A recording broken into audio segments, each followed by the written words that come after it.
आज रान्ना करब पटलेर दोरमा। ओर जोन्नो आमी नियेछि पटलगुलोके छुरी दिये चेचे नेब।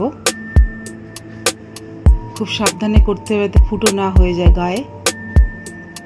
एरकम भावे चेचे निये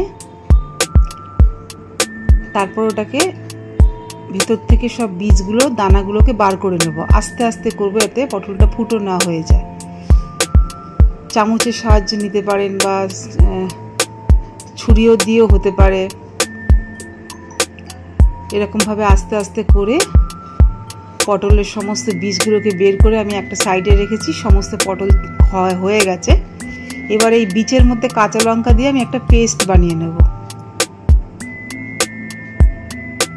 এবার এই পটলগুলোকে একটু লাল লাল করে গোল্ডেন ব্রাউন পর্যন্ত ভেজে নেব। শ্যালো ফ্রাই করব। আমি দেব এতে চিংড়ি মাছগুলোকে ভালো করে ভেজে নিয়েছি। ওই তেলে আমি কালো জিরে দিলাম, পেঁয়াজ দিলাম, রসুন দিলাম, আদা দিলাম। এবার সমস্ত মশলা ভালো করে কষে নেব। দেব এবার হলুদ, জিরের গুঁড়ো,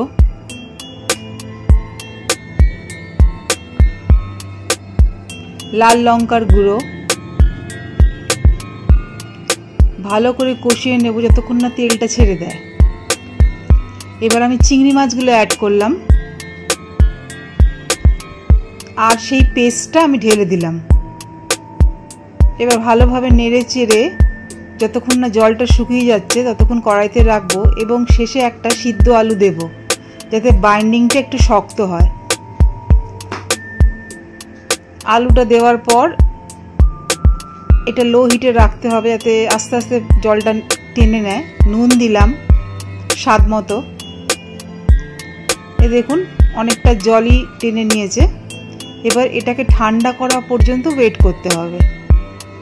পটলগুলো দেখুন রেডি। এবার আলুও রেডি। এবার আমি ওটাকে স্টাফ করব। পটলের মধ্যে আমি ওই পুরটাকে দেব। এক এক করে এইভাবে সমস্ত পটল আমি করে নেব এবং আরেকটা বাটিতে পোস্ত, কাজু বাদাম আর লঙ্কা পেস্ট করে নেব। কড়াইতে তেল দিয়ে সেই পেস্টটা আমি ওর মধ্যে দিয়ে দেব আর লাল লঙ্কার গুঁড়ো দেব কালারের জন্য। ভালো করে কষবো। হলুদ দিলাম, একটু জল দিয়ে দিলাম। দেখুন ফুটে উঠেছে, তেলটা ছাড়তে শুরু করেছে।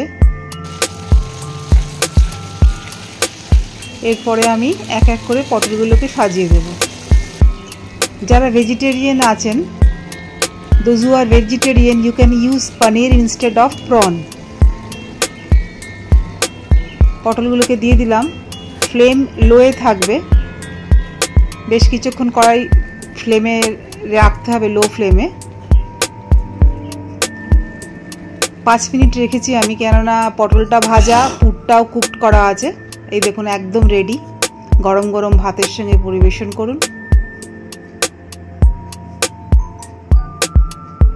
দারুণ লাগছে, দারুণ হয়েছে খেতে। আপনারাও ট্রাই করুন।